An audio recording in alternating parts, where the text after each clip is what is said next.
Well, here's one I'm doing the second attempt on. This is one on basically the question on whether or not the Bible is actually some type of mystery cult, a mystery religion, whether it's run by Gnostic type interpretations in the first place, and things like that. Now, I had pulled up here and decided I was going to do a multi-parter, and you know I always go longer than I was, and my idea was that it might go 3 or 4, so you can tell it would have gone 5 or 6 or more with me not shutting up, right? Hold on. And so I've actually been putting this thing off for almost a year now, probably, or it may be more than a year now, with having it up at the top. And I have all of these things pulled up to go by one, by one, by one. And what this guy says in his certain research and so on. And I'm really starting to find out now that I'm getting into that aspect of it that there are people that are theologians that are much deeper into every aspect of this and specialized in very little aspects of certain things, wrote dissertations about them and so on. And it's kind of been going on the whole time. But here we have a more free time where these people seem like they got into it to try to get into a religion and try to go at being a priest or something along that nature, and then they falter in the middle of it as they start to learn more. And so it falls apart for them, but then because they're specialized into this, they go specialized into this field. And it truly is destroying Christianity bit by bit. And in fact, I've made the statement before and will make it again now that the only thing that's holding it up is that the Christians are putting their fingers in their ear and going, nah, nah, nah, I can't hear you, I can't hear you, the sky god's real.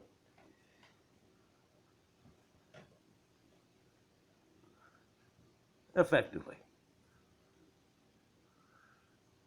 And if you don't know, you'll never know. And wouldn't it be sad if you lived your whole life believing in some fantasy that wasn't true? That's part of the reason I have my channel here, so I can show you some things that, well, if you just learned regular academic stuff and probably what's thrown at you on a normal basis, you probably think it's kind of like this, but in reality, it was kind of like that. And I make connections. It's kind of what a researcher does, I guess. But I was going to put this thing together and have 5 or 6 parts to it and all of that, and I decided not to put y'all through that. Don't you appreciate it? I'll just see if I can make it plain enough in a couple of sentences, and then, or a couple of showings, or little pieces that'll give you the idea of what I'm talking about as examples, and maybe you'll know other ones down below you can put down in the comments to add on to the idea. So one way of showing clear cognitive dissonance in this ideal is the fact of the resurrection of Jesus and him returning, and that somehow people are still waiting for something that already failed a long time ago. That he said he was coming back in this generation explicitly, and so that would have been during the age and lifetime of his disciples. And somehow 2,000 years ago, due to cognitive dissonance, we have people that are still thinking it's going to happen in my generation, because whenever they read that line, my generation, somehow they're duped into thinking, oh, this is it, the end is near, the end is nigh. It always reminds me of the guy that used to have a little sign on him and stuff that said the world is about to end, or bullshit, standing on some street corner, lost his mind in some place, you know, New York or wherever you want to picture it in your mind. The end is coming. Sky is falling. But these people are real into it, and they still believe it or not. And you can look up failed prophecies, which I did in that part of the video there, and a ways back. But in that video, you can see hundreds of times since the time of Jesus that people are going, now's when he's going to come back, because I figured it all out in math and all of that type of stuff. But they're all just failed. I'll do a separate one about cognitive dissonance and the way that works, but do you wonder if it's a mystery religion in some way? Well, Jesus clearly uses mystery and Gnostic teachings whenever he does all of his talks. To the actual disciples themselves in a twisted way, and to everybody that he talks to, like at the Mount of Olives, which is where we're at here, or what's left of it. I'll give you a couple examples and then we'll go on with the subject. And I don't know, something might drive me to make a whole video series on it again, where we find every little place in the Bible where it sells something like a mystery religion and kind of shows it out. But one easy place, or a couple that you can find here, is in John 2, where Jesus is making a bunch of comments to the disciples, and all of which is Gnostic type of teachings, and shows parables and ideas. And when you start describing things like a mustard tree, and people are, we've been trained to turn around and go, well, oh, he's talking in parables, it's like poetry, it's like woo. No, it's not. It's literally showing you what you can do. It's using comparisons and exaggerations and things like that in speech. But also, in a way, it tells you something, and then if you're in the know, it tells you something totally different that those people don't know. Like Jesus, whenever he says in John 2 that this temple can be torn down and then 3 days later it'll rise again. And they're like, well, how could you build a building in 3 days? I mean, and everybody's supposed to say, well, God could do anything he wants to do. Oh, yeah, that's crazy. Then they come to find out, no, it's actually about the 3 days that he was in the tomb and he rose again, and that's God's temple inside yourself. He was a man and now he's deified and da-da-da. And you're supposed to get that out of it, right? So he even spoke parables to them in a secondary way, kind of like I say that there's more layers to that onion.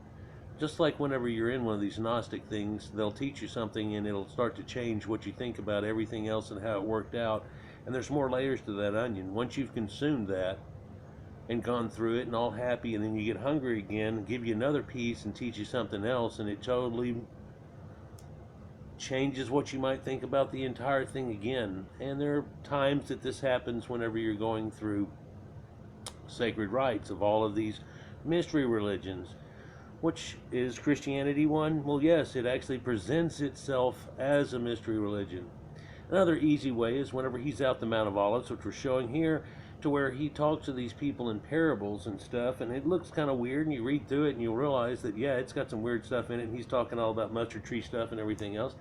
But then he says he's going to die and come back and da-da-da, and then the disciples pull him aside, and they're like, whoa, what's going on and stuff, right?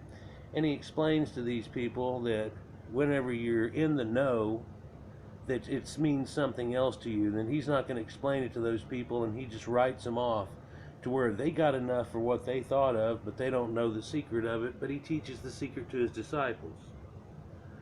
Funny thing is, here it's just drawn out right in your book, right in your face. It's like, here's a Gnostic thing. Here's that exact thing. And seeing all the Dead Sea Scrolls and all those things, and the way they talk about, oh, that was the Essenes and Gnostics and this, that, and the other writing those things. Well, funny thing is, all these guys were Gnostics at the time, and you're trying to say it's something different. It's not. But Jesus clearly tells them there that, well, that's just some BS that I gave them there, and it made a good sense to them. But here and now I explain it a little more to you, and I get this idea, and they're like, oh, so they're the only ones that get to know, and the common man doesn't get to know. That's a mystery religion. Now, there are about 12 other places that I can show you that are evident enough that you turn around and you go, yeah, it's doing it again. Okay, what about this? Yeah, it's doing it again. And there's 3 or 4 that are real strong, and then other ones where you'd have to read through the whole thing and then talk about it for 15 minutes, and then you'd go, oh, okay, yeah, that's the same thing. And here it is again. And of course, you can go through each of the 4 Gospels, and there's variations on a theme of it happening again for each one. But some stories aren't in every single one. But just to be clear and simple about it, there we go. And there's been a cognitive dissonance about most of this ideas, or we wouldn't have had a religion on it for 2,000 years. I think it's still amazing, but that we've had it for that long for what it is. But it's almost like, the Iliad and the Odyssey and things like that, where it really rode some time. Gilgamesh and things like that. And actually, if you think about it, if this wouldn't have came prominent and tried to mark out everybody else as pagan, they're bad, and they were just talking shit, then lo and behold, we'd probably still be talking about them a little more, even though I did study Gilgamesh in high school, and the story of Grendel and Beowulf and so on like that. But that's not for this video really, and go deep into it. I guess I just wanted to show you a couple of examples rather than going deep this time. You're welcome. But is Christianity a mystery religion? Yes, it actually says that it is, by its actions and the things that are put into it, the way that they converse and talk to people and show parables and then talk about how there's different to it, and there's another layer to that onion, and also it all through it. Most people don't look at it that way, but it actually is. On to the next one. Peace.